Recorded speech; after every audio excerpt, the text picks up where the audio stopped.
Today on How It's Made. Firefighter helmets. Nautical compasses. Packaging tubes. And hand saws.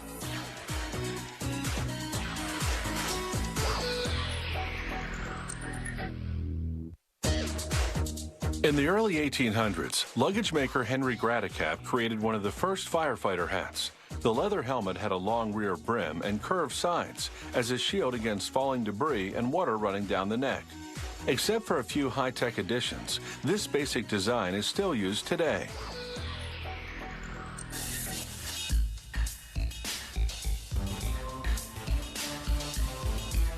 Leather is surprisingly flame-resistant. When reinforced, it also becomes a remarkable hard hat, protecting from heat, liquids, and sudden impact. On this newer model, the accessories shield the eyes and ears too. A helmet starts with 4 die-cut leather sections. They sew them together to make what's called the skull of the helmet. This piece will become the brim of the helmet. To give the skull structure, a worker folds and sews each section, then flattens the crease with a special hammer. He uses a template to score a sewing line in the leather. Then he uses a powerful sewing machine to join the sections together. He now joins the 2 halves together, reinforcing them with double stitching. The resulting 8 ridges give the skull stiffness and strength. He stretches the leather over a plastic mold and trims excess leather from the ridges. Then he clamps 4 vice grips to the rim. These attach to a hydraulic jack that stretches the skull overnight.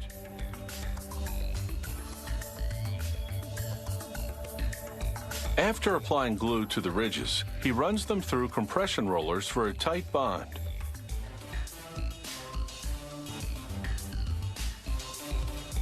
They wet the brim piece several times to make it more pliable. Then they stamp it with a design used by this company since 1846.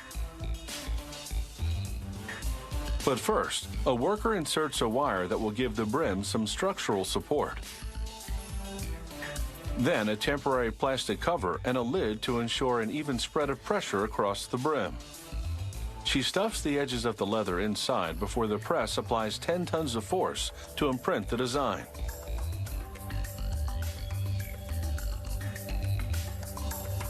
Next, a worker sews the skull to the brim.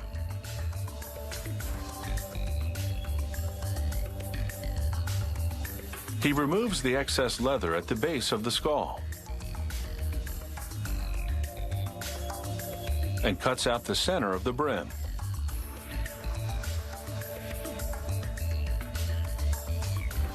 Then he removes the plastic mold. To seal the leather, they dip the hats in a vat of hot rosin, a type of tree sap. After 55 minutes, they remove them and let them dry at room temperature for 8 weeks. This slow drying process makes the leather about as hard as wood. Drying it mechanically would make it brittle. Now for the inside. They insert a plastic cap to reinforce the structure. The fit is intentionally tight, so they use a mallet to tap it into place. Inside that, they add another plastic cap with nylon straps to resist the impact of falling objects.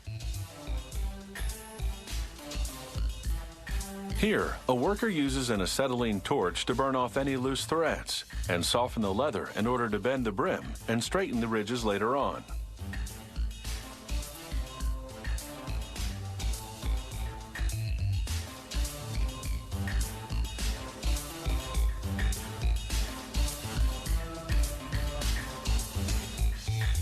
Turning up the sides is basically for aesthetics, but the longer edge in the back is to direct water away from the neck.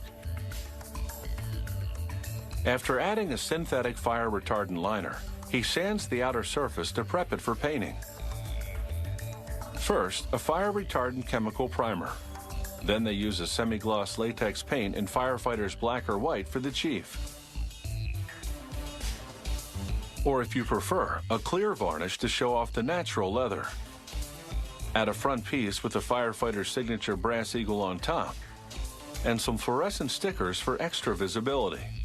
And you've got the right headgear for a hero's job. The invention of polyester fleece in the 1980s changed the way we dress for the cold. Instead of heavy and constricting clothing, we can now layer with lightweight fleece. Its texture gives us that warm, fuzzy feeling, and so does the philosophy behind it, because it's often woven with recycled yarn.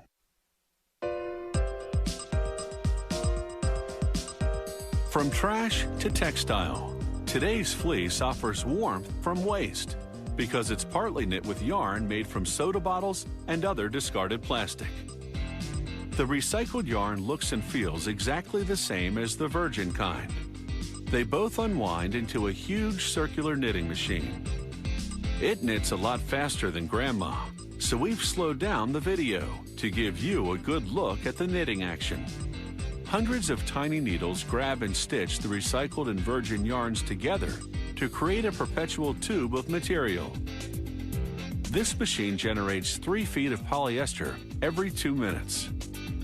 Big metal brackets flatten the knitted tube so it can be taken up by a spool.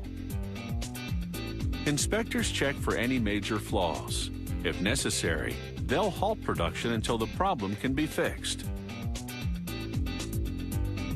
Then it's over to the laundry department, where a cylindrical machine washes and dries the material. It then dyes the fabric under pressure and adds a water-repellent chemical to the fabric. After another wash and dry, equipment funnels the polyester into a holding bin.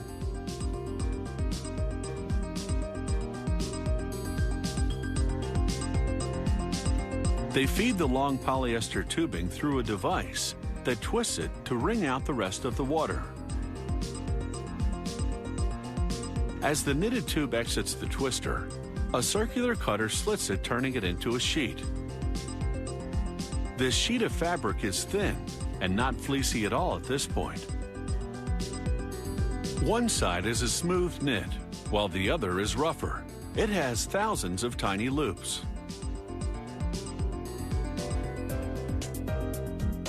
Cylindrical wire brushes will transform this polyester into fleece in a process called napping. Each brush spins at a different speed. It's all carefully calculated to break the knitted loops without tearing the fabric.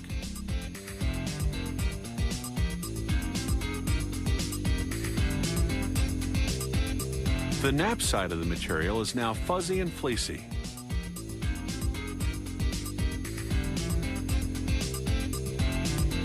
The smooth side of the fabric winds around a second set of spinning brushes. They pull fibers through from the fleecy side to evenly distribute them on both sides. The double brushing increases the fabric's thickness 5-fold and builds air pockets into the fleecy pile for insulation. All this without adding weight. A spiraling blade then shears the fibers to a uniform length to prevent pilling, which looks bad and can compromise those insulating air pockets. Each production run undergoes a battery of tests, like this one for water repellents. If the water doesn't soak into the fleece, it's a pass. In another test, they insert scratchy nylon strips in the head of the tool. As it spins, it rubs the fabric the wrong way. The test simulates wear and tear and determines whether the fleece will resist pilling. They try to set fire to a swatch that has flame-resistant fibers woven into it. The fleece smolders and then extinguishes the flame. Once the fleece has passed all the tests, production resumes. Grippers pulled along the edges to stretch it to the desired width. Steam rises to heat set the fabric to its new measurement. And now this batch of fleece is ready to sew. They folded for transport to the clothing factory. In its various colors and textures, this high-tech fabric will help protect you against the forces of nature. And with its recycled content, it also gives nature a bit of a break.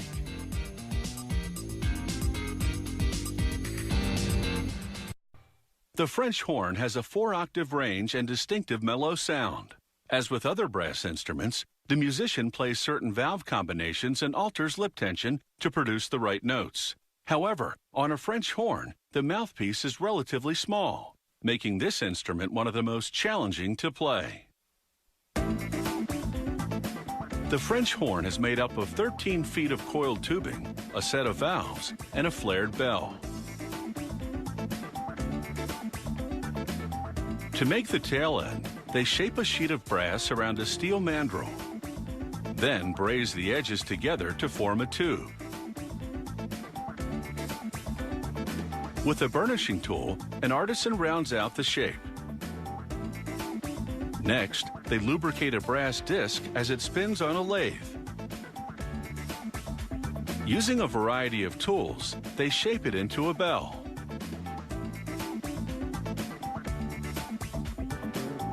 This plasma weld machine fuses the bell and tail together.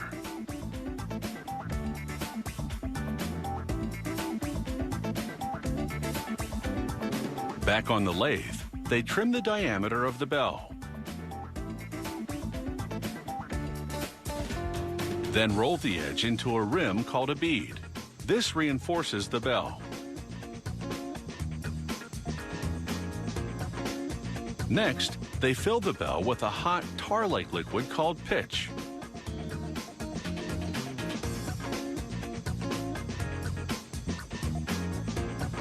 Once the pitch cools, they put the tail into a forming block and carefully bend it.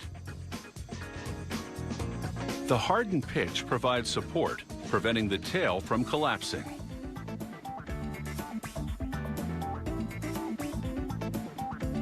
They verify the bend against a template.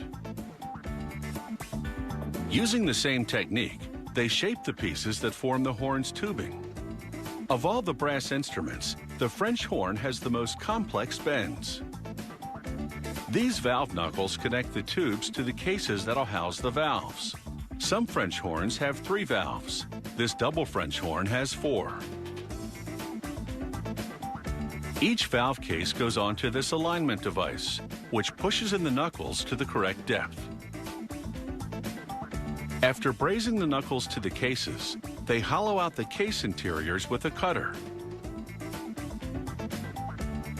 Then they solder the valve cases to each other with connecting rings. They insert the tubing parts into the valve knuckles. These curved tubes are the horn slides. The musician tunes the instrument by adjusting them in and out of the straight tubes.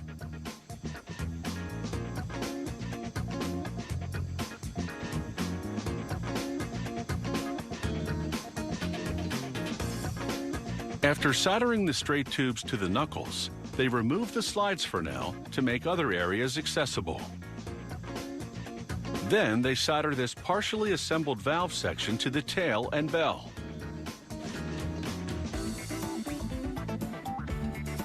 Now they apply buffing compound and polish the horn's interior surfaces.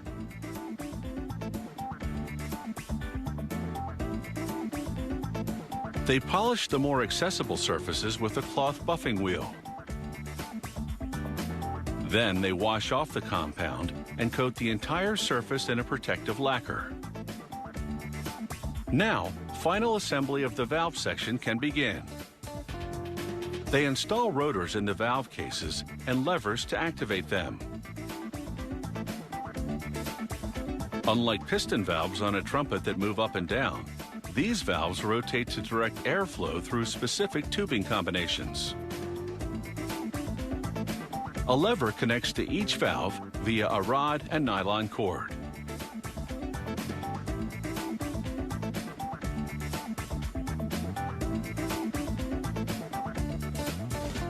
With the valve section now complete, they reinstall the slides. Then do a final wipe down to remove grease residue and fingerprints.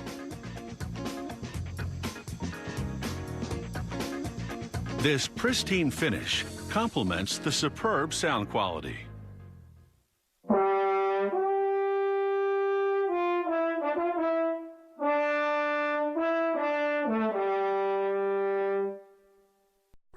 Most food historians believe French fries are actually a Belgian invention. One theory says they originated in the 1680s with poor people who'd resort to frying potatoes instead of fish. During World War I, fries were popular with North American soldiers stationed in Belgium's French-speaking areas, which may be how they came to be called French fries.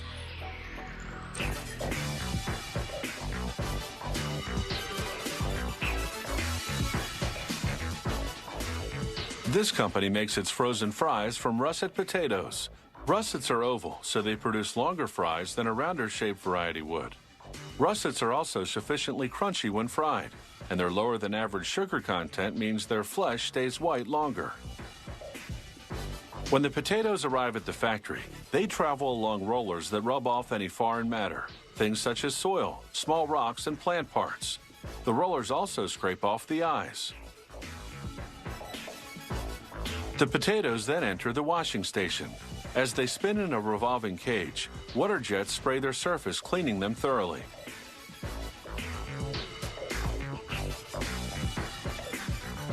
Next stop, a sorting machine that divides the potatoes by size. It's made up of successive levels of vibrating grids. The shaking forces the smaller potatoes through the grid openings, separating them from the larger potatoes.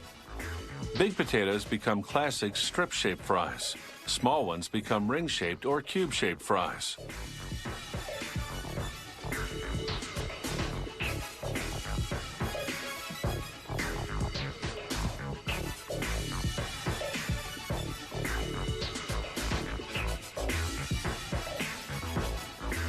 After sorting, the potatoes drop into a collection bin.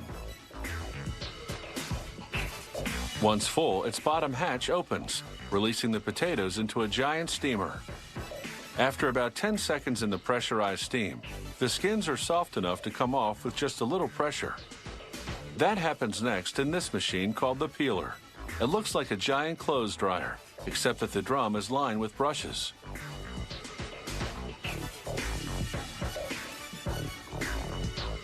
As the drum tumbles, the bristles rub off the skins.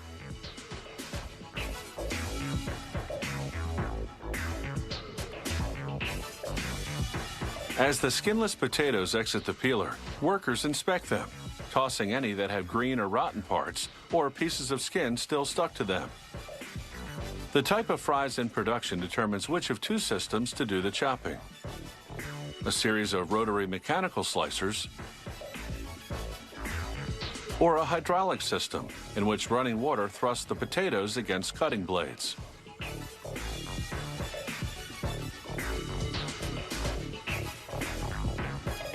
The freshly cut potato pieces drop into a canal. Flowing water transports them to a conveyor belt that will move them through the next phases.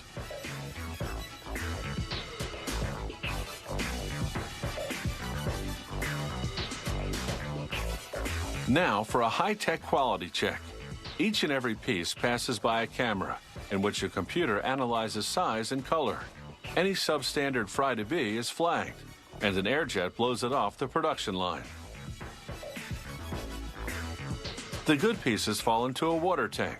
As they soak, sugar leaches out of the flesh so that they'll all turn out the same color once they're cooked. Then a process known as blanching. The pieces go into hot water, then cold water. This firms up the flesh and makes the potato flavor more pronounced. Then it's into the fryer. The potatoes cook for about 2 minutes in non-hydrogenated vegetable oil. As the French fries leave the fryer, excess oil drains down through holes in the conveyor belt to a collection pan below. The fries now pass through the freezer area, which is between 5 and -13 degrees Fahrenheit. They take about 10 minutes to freeze. Once they do, an oscillating conveyor belt deposits them into chutes. Each chute has a built-in scale set to the package weight, which for this production run is 8.8 pounds. Once that quantity accumulates, the bottom of the chute opens and the fries drop into a plastic bag. All the customer has to do is drop these frozen French fries into boiling oil for 2 or 3 minutes, and they're ready to serve.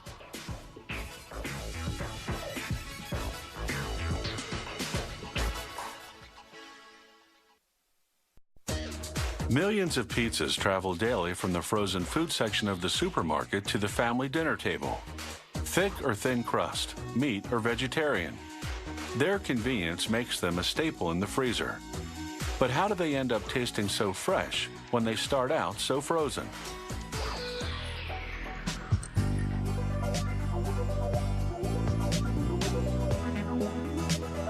Making frozen pizzas requires a maze of machines.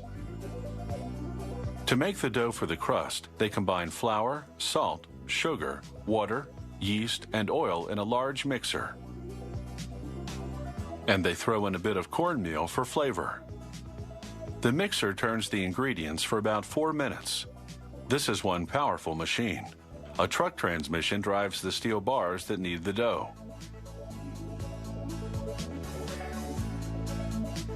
The dough rises for about half an hour. Then they feed it into a chunking machine, which divides the big blob into smaller pieces. The chunks travel to a sheeting machine that rolls them into a flat sheet 1 inch thick. A light dusting of flour keeps the dough from sticking to the machinery.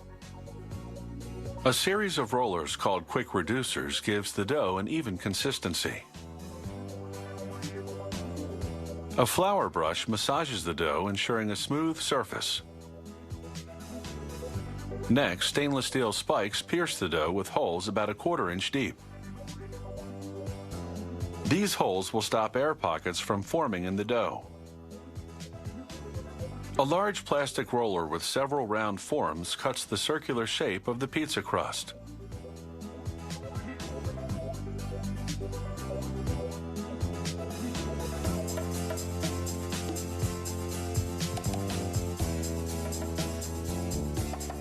The machine automatically separates the leftover dough. The factory remixes it with fresh dough for the next batch. A conveyor takes the dough circles to their next destination, the oven.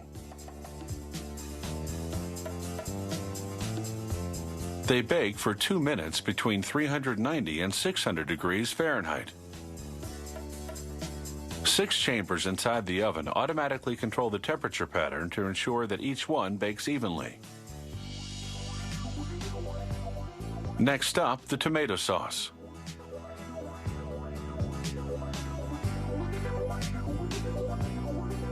A tank pumps a steady supply of sauce into a reservoir, drenching a roller turning inside. A plastic board then scrapes the sauce onto the crust passing below. The excess sauce drips down, replenishing the reservoir.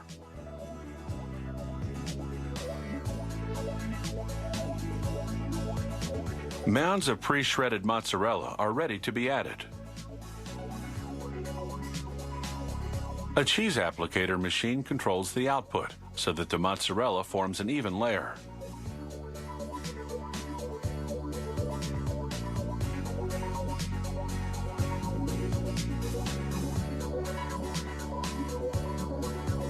Large hoppers load heaps of pepperoni, sausage, and other meat toppings into a meat applicator. As with the tomato sauce and cheese, the meat toppings cascade down on the pizza crusts.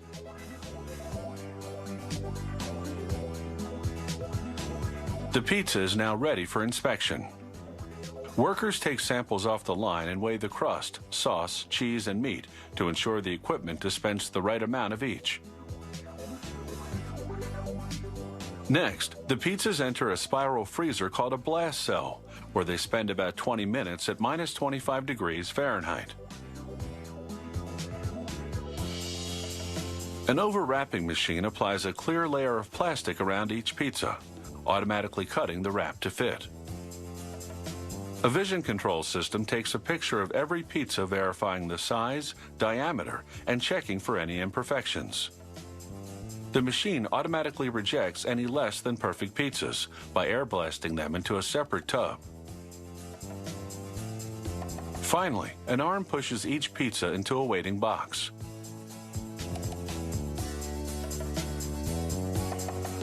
All that's left now is to heat it up and dig in.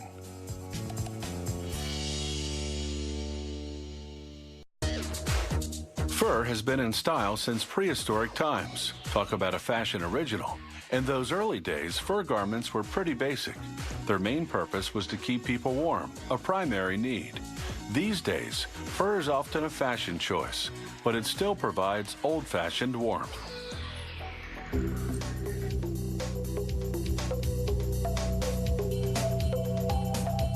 At the tanning plant, a worker sorts through raw beaver pelts purchased at auction.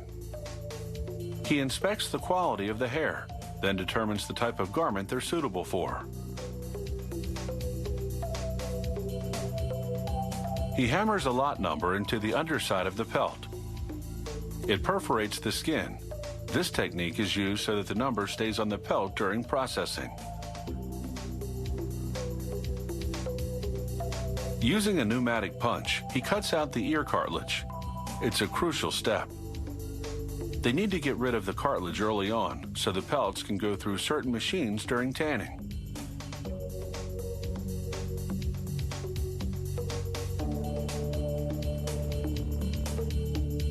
The pelts are a bit dried out because of preservation techniques used before they were delivered to the tanning plant.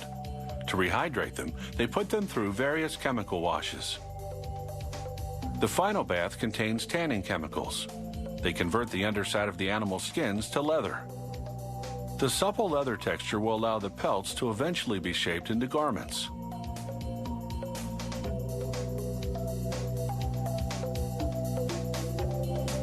Between each wash, the furs go into a wringer. It spins out the excess liquid.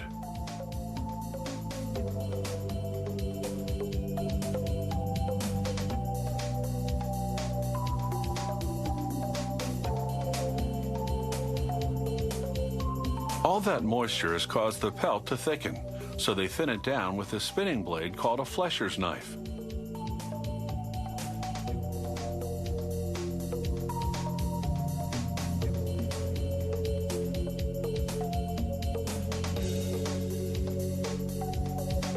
You need to be an expert to wield this tool. One false move and you'll cut into the follicles and lose fur.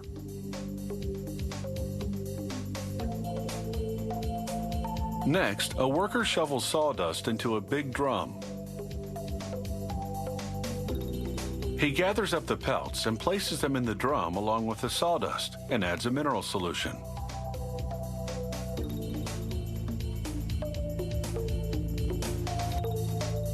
The drum turns, tossing it all for about half an hour. This cleans and conditions the leather side of the pelts.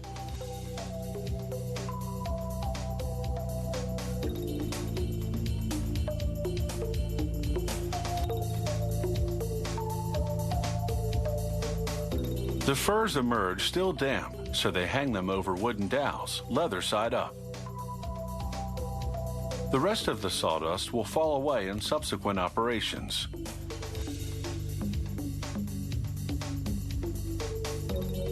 Now, a worker scrapes off the pelt's long hair to expose the downy undercoat. This undercoat has a more desirable look and texture.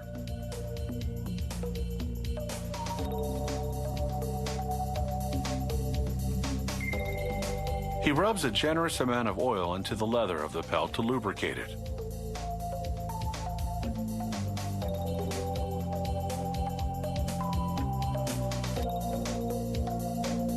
Then he tosses the pelts into a kicker box, so named for the automated kickers.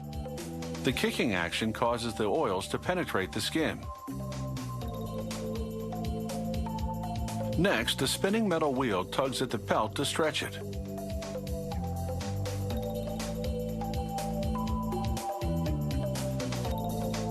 A worker cuts away the edges. And it's into the hot press. This irons and adds luster to the fur. After a quick brush, the pelts get one more press. Then a shearing machine cuts the hairs to an even length. Finally, they bundle up the pelts for a trip to the garment factory, where they'll be great design material.